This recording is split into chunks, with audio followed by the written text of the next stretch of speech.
Welcome to Toffee Blue View, your source for all things Everton. I'm Gerry, and I'm still sickish. I almost have my normal voice back, which means I've lost the deep voice, which was the only thing people liked about me, sadly. So that's Driving the going female away. fans crazy. What five there were. All two of them, yeah. It's with me today. We've got Edward. Still All right, tired from the yeah, journey. who trekked all the way to Southampton. Also, Max is here. Max is back. Who's back? Nah, nah, nah. Back again. Nah, nah, nah. And that would be our first Eminem quote on our Yeah. show ever. And the idea that I know that just startled everyone. So, Yep, he's actually 25. oh wow, yeah, I wish. So guys, we're sad, right? This is a sad time or angry, depending on what kind of guy you are. Angry. Yeah, yeah, Honestly, I've just come to Picking it accept up it. today's news. Angry. yeah. So, gentlemen, Edward, maybe we should start with you because you were there. You've almost earned the right to go first on this. You poor man. So, what's your initial thoughts, bud? Go ahead. You start it off. Kick it off. 6.5 hours, all wasted. So, Edward, what was? I mean, I shouldn't even have to ask this, but what was the mood like in the away section? How bad was it really? Just acceptance. Disappointment, but acceptance. You know, see, personally, I would have been happy, or not happy, but I would have been more content with the trip length if we'd put in a decent performance. Like 4-1 was arguably safe score. We got lucky with 4-1. Should have been losing about 10-1. So if the performance was there, I wouldn't be as bothered with the time that and the wasted weekend. But there's just nothing in it. Yeah. I'm disappointed.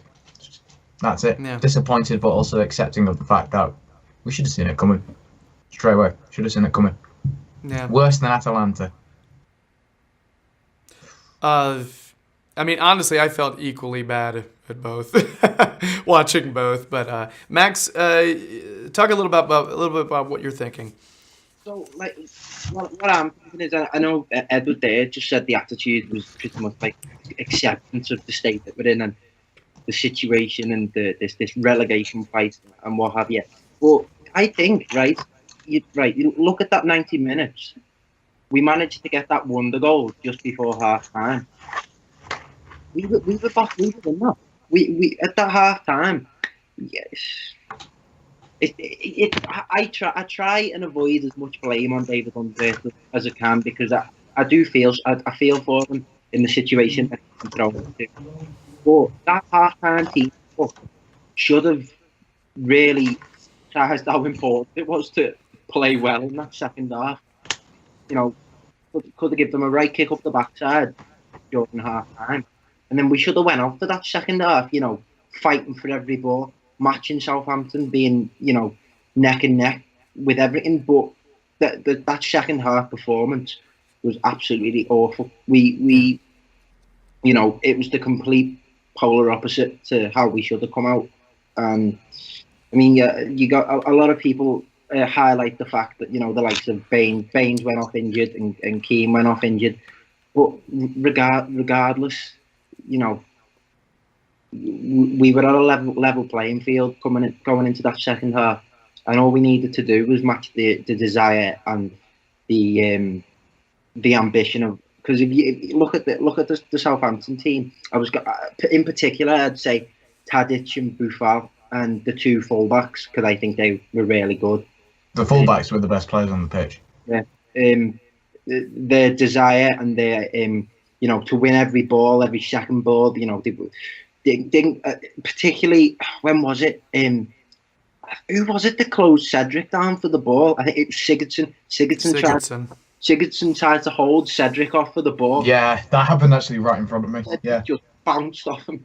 I mean, just bounced through him, just went right through him. And, that just sums it up. Like, we should, that I can't highlight that half-time team talk enough. I know we're in a bad situation, but that should have been enough to give them a kick up the backside to try and get a result from that. And, as I say, it went the complete other way.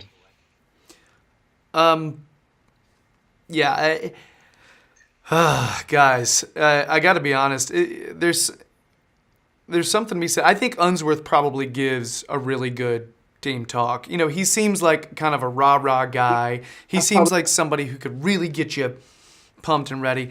I think when you see that graphic that everybody's showing right now that shows Everton's back line looking like a wedge going all the way across. They looked like they were going to play rugby. Yeah. So I think that kind of sums up what the real problem is, which is that we lack some serious defensive organization. We lack never mind defensive organisation. We lack game plan because even when we've got the ball, we don't really look like we know what we're doing with it. So,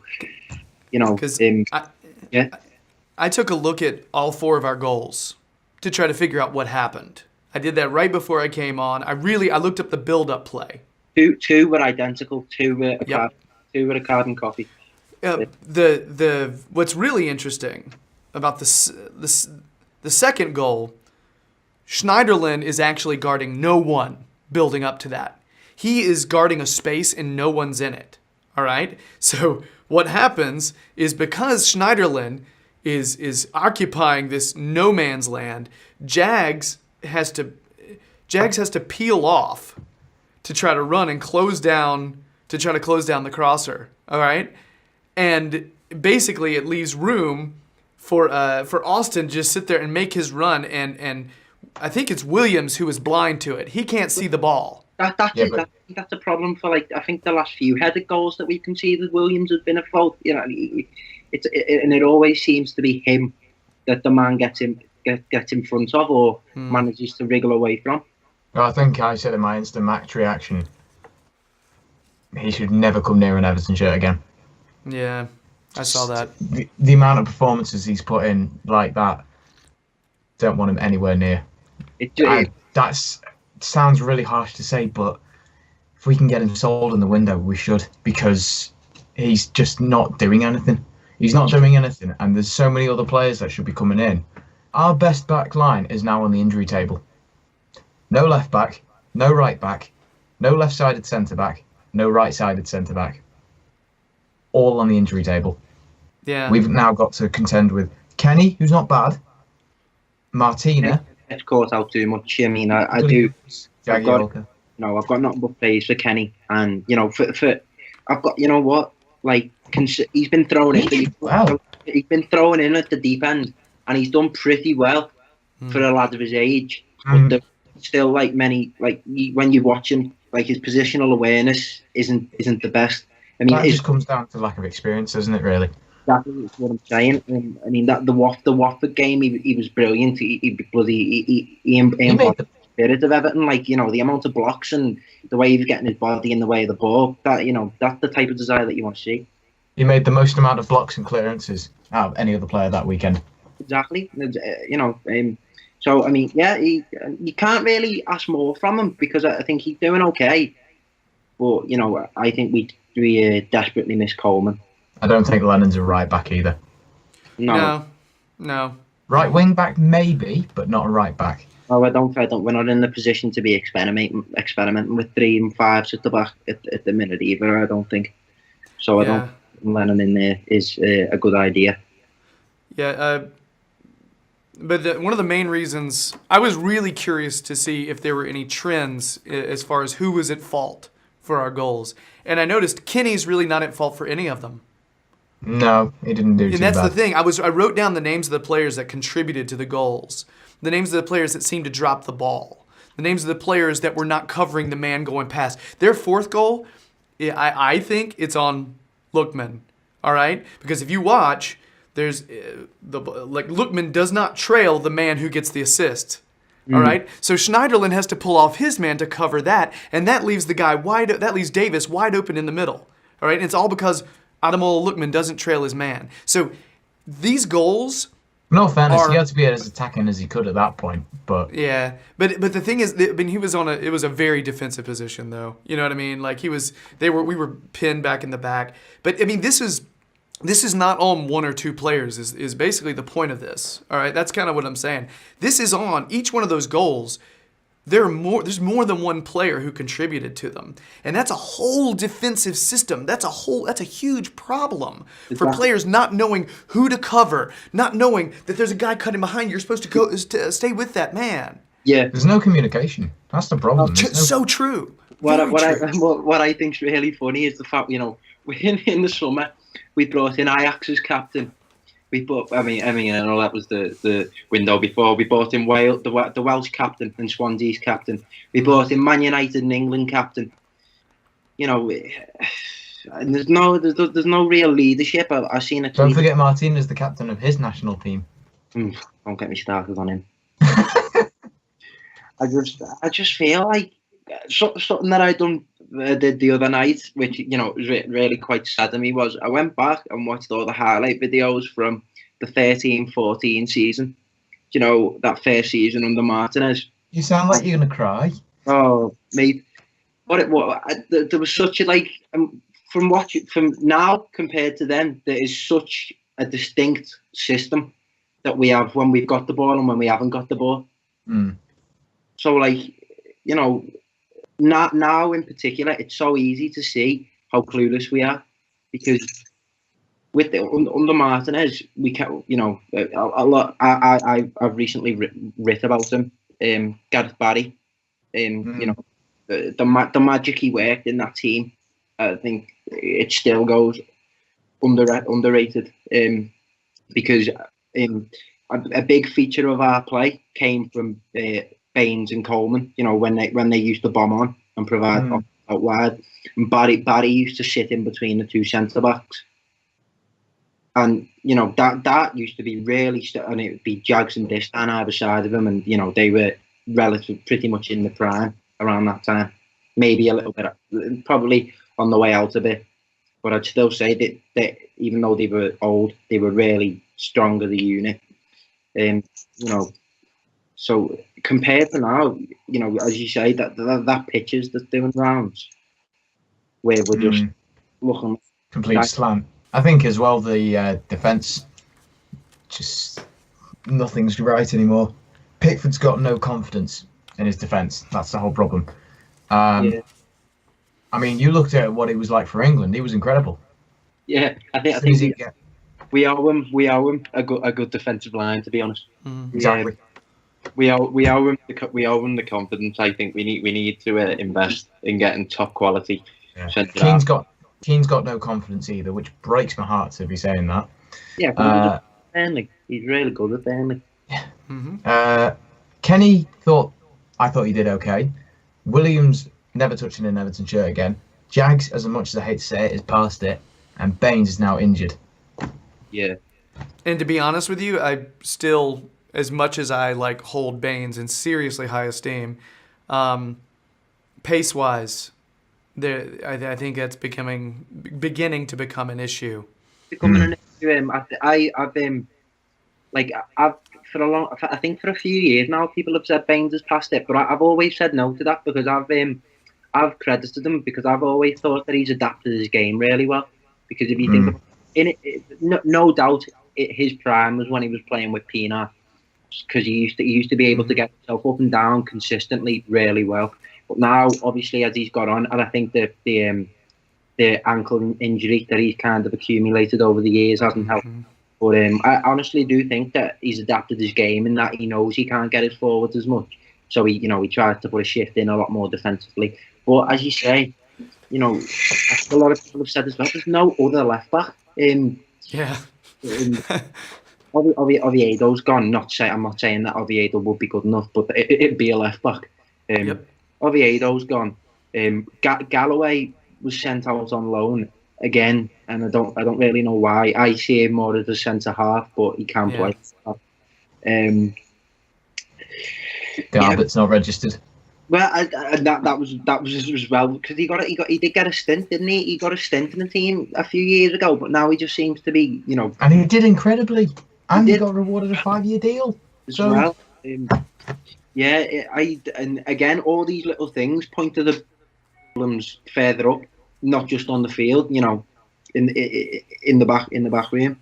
So I don't know. I just feel sorry for Unsworth. Doesn't deserve it. No, He's one of the few managers we've had that actually cares about Everton. yeah. Regarding Unsworth, I think that picture of Joe Royal with his arm, I think kind of sums it up. And I've got a mate who blames Unsworth quite heavily for the situation that we're in, but he's saying, we shouldn't even touch the under-23s again either. But I think that's harsh because obviously Very harsh. That's too harsh. He must have a really good talent in regards to getting the best out of young players, and as a squad, as a collective squad. That's why I think he does so well with the under-23s. But obviously, coming up into this first team, you've got to kind of. He needs experience. You've got a conflict of all these kind of egos. I mean, with the exception of Morales, which I think has been proved, I don't think there are many egos Schneiderlin in the team, possibly. But I think it's just senior players, and I think Unsworth, in regard to getting the best out of these senior players, as proved with Koeman, can't do it. And I think that's a real struggle at the minute. It's just a matter of finding a man who can get the best out of these senior players. I mean, I'm definitely not going to sail Unsworth down the river here because think about it. For his teams, his U23 teams to be successful, he worked with them for a long time. Yeah. A long, long time. He was able to build his system. He was able to get to know his players. He was able to figure out how it works. So for him to be thrown into a situation where the team is playing, well, let's be honest, like shit, for him to be thrown into that kind of position, all right, it's a totally different scenario. Now, I don't think. He's proven he's not completely up to this particular task. Do I think he could be a Premier League manager? Yes, I agree. Yet I think is a good word for him. If he's given a chance to actually have a squad that's already kind of together. He could be like another Howard Kendall. Oh, bloody hell, I say that. So I don't want to be thinking about Howard Kendall at this point. I need to try and focus what's going on with Everton because as I said, he must have a real good talent for dealing with a young like the under-23s and young squads. So, and obviously, he has come into a situation that isn't ideal. So, mate, has he got potential to be a Premier League manager? We'll just have to wait and see to when he's given a squad. If he is ever given a squad with a, Yeah. I think maybe if it was like if it was something like the start of the season, it wouldn't be as bad. So like with Hull's situation, they had a caretaker manager in Mike Phelan, which he didn't do so bad at the start, but that was because he was able to bring in his own system. Mm. Whereas Unsworth has sort of had to be thrown in with the Sharks. Yeah, and I think it because everyone I literally don't know a person that doesn't like David Unsworth. Because he's a real, he's a good bloke and he's a thorough bloke with the job that he does. He knows that we're not up to scratch and he'll come out and say it openly. So I think he knows that he's not getting the job either. So yeah. I mean, I think to say that he shouldn't go back to the U23s is overkill. I think all three of us agree that he was doing a fantastic job with U23s. I don't understand any kind of argument to take him off of U23s. I think you mentioned that your friend had said that, but also Joey Barton came out and said that. I don't understand any. Yeah, I know we don't listen to that anyway. Against them. But the thing is, I don't understand. There's no evidence that says he shouldn't go back there. So why not? Why can't it be a situation where he's not completely ready to do this job for the first team right now? Put him back where he was. Let him keep kicking ass. You know, I don't understand why not. Yeah. And something that it's been, it's been building up inside me for quite a while in regards to the new manager, the kind of the managerial situation that we're in at the minute. I think we need to get it spot on this time, and I don't mean, well, it doesn't look like we have, because if we're gonna get into him later. Yeah. Dun, dun, dun, dun. We need, because we've hit the restart button like a number of times over the last few years, and I don't really think we can afford to do it again, because we've got our short-term ambitions and we've got our long-term ambitions. And I've said previously that when going back all the way to when Moyes left, because obviously we had a long period of stability with consistently with the same manager. When Moyes left, we were on the cusp of being a European, a real European contender for the European places. And obviously, the first season with Martinez went well, then it went downhill. So then we brought in Koeman, and this is His first season went well, and his second. His first season went well, but then it can't. This is the situation that we're in now. I feel like we need someone that will sort us out in the January. And obviously I think getting a goal scorer in and someone that can turn results around isn't necessary. We need someone that will come in and ready. Yeah. All right. Final question I'm going to ask: if Niasse was playing, would he have changed the game? I was thinking about asking the same question. That's funny. That is an interesting question, because he's proved that he can be a kind of focal point for the team. So. I'm gonna say no, because I feel like we were too vulnerable. Anyway, I mean, on and off the ball, we were looking really vulnerable, because I tweeted while I was watching the game. It doesn't seem like we can hold on to the ball for more than 5 seconds before they take Everyone's it. too scared to keep hold of it. That's the problem. And there's no game plan on the ball. Like, it's literally just like. Say if Schneidlin gets the ball in the midfield, he picks his head up, and there's no system to go off. We don't play down the wings, we don't play on the counter attack. We haven't got a big man up front. It's literally just find a share. And when you're a team that's like, our style of playing is just find a man in a blue shirt. It's not going to go well for you, and it's proved to be true. So we need someone that can really discover a game plan for us to build on and be progressive. Yeah, when I was watching, I was sitting there thinking, okay, is our passing game that bad? Because think about it, every time we would get pretty much anywhere past midfield, all right, we would take a gamble on a through ball.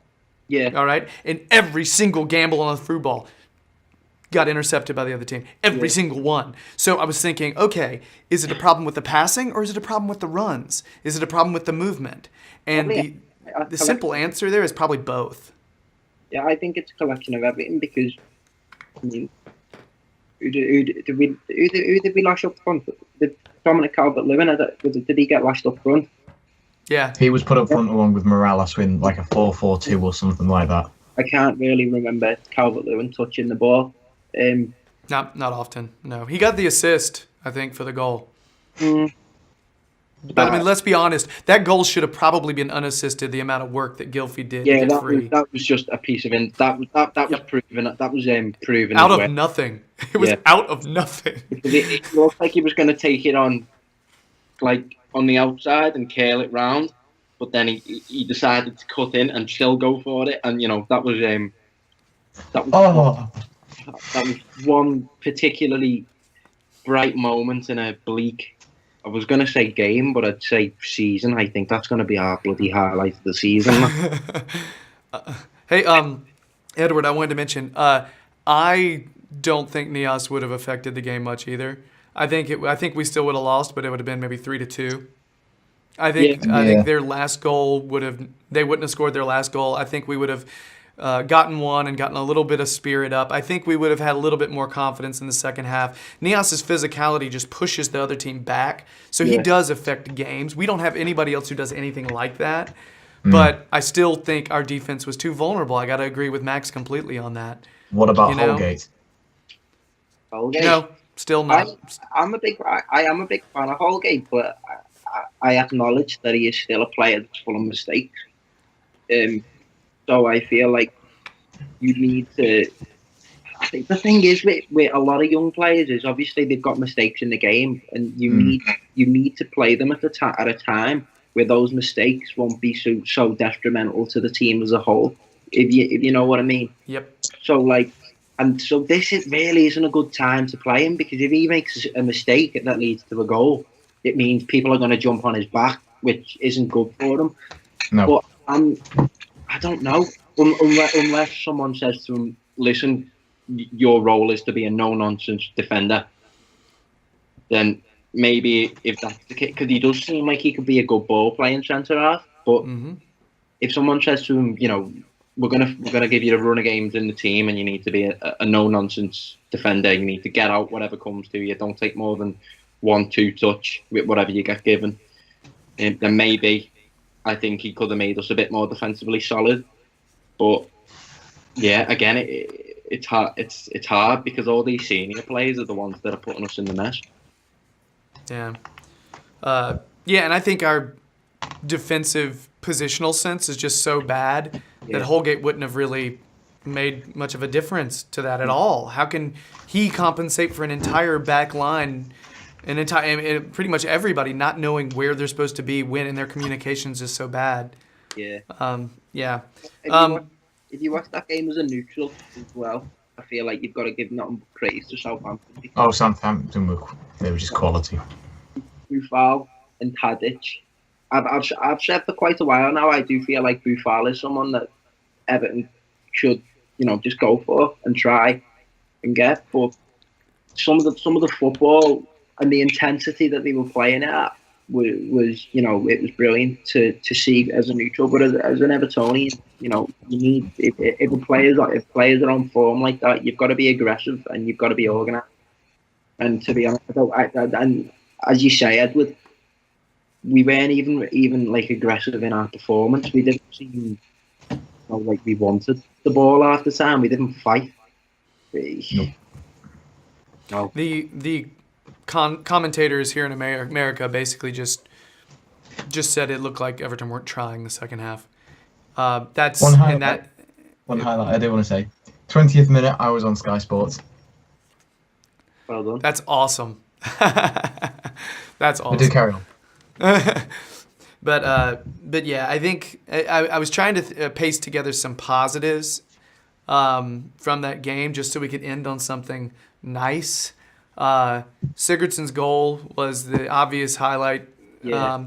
Anybody else perform in a way where we weren't completely embarrassed of them, besides maybe Kenny? Pickford didn't really have anything no. more he could do, really. I'd just like to go off Sigurdsson, as you say about Sigurdsson's goal. A lot of people have been on his back, and I have to be honest, me included, kind of in the sense that when you sign Gylfi Sigurdsson, and Gylfi Sigurdsson in particular, you expect him to be delivering from set piece situations, which he hasn't done. And we all knew that he had a long range screamer in him. Mm-hmm. It's just the fashion that he took that goal. It wasn't like a hit and hope or an it was the technique. It was a brilliant technique. That, as I say, that's showing why we paid what we did for him, which I'm happy that he's proved. That was sort of a sign of him maybe trying to put the team on his back. Who else was sitting there pressing the defense till the very last second like him? I know. Was there anybody doing that? Because he was. I saw him. The game's over. We're getting killed, and he's still sprinting at the keeper trying to press him. People don't see that in his game, which annoys me because, I think honestly, I think there was a stat when we signed him for last season. He was the player that covered the most ground in the league. Mm-hmm. And then when you watch him in person, when you're at the game, if you look at him in particular, he doesn't stop running. So I think it's just a matter of time until, Yeah. I'm not going to say he's going to score goals like that every week, but I just think it's a matter of time till a bit of form does come his way. And for the 45, 50 million pound man, you expect him to put the team on his back a little bit. Yeah, I think he's slowly growing into it. I have a decent amount of faith in him, to be honest. I've never been one to kind of. The only thing I wasn't impressed with was the same thing you mentioned, set pieces. Yeah. I was expecting a little bit more out of his set pieces. Guys, any parting thoughts? I have no parting thoughts. That was awful. And Shout out to the little legend that asked for a photo with me. That yeah, was pretty cool. Somebody asked for a photo with Edward at the game, and that's adorable. That is awesome. Anything else, guys, or are we finished reacting to this? Because we could have just, recorded all of us, crying and vomiting at the same time, but we thought that wouldn't be quite interesting enough, and it'd be too short. Probably be funny. It Would be funny. It was a mess. It was a mess. There were things to talk about from the mess, but there's no hiding from it. It was a big mess. Yeah. So, it's almost as though the board noticed and wanted to get a manager in quickly. I wonder if we should talk about that next. Oh, don't get me started. So, we'll get into that in a little bit. That's our Saints reaction. All right. If you're digging the videos, you should totally subscribe. It makes the little number go up, and when that number goes up, I think an angel gets his wings or something. All right. So you should check out Edward's YouTube channel, Jam E James. All right. He's got match day vlogs, FIFA videos, and some really good footage of his interpretive dance. Pretty interesting stuff. All right. Check out Max's writing. All right. He's got a lot of pieces on the Toffee Blues website. All right. I recently read one of his pieces on Vlasic. It was really interesting. So everybody, I think that's it for now. We're going to go do another video about a potential manager, maybe. I don't know. We'll see. All right. Bye-bye. Adios.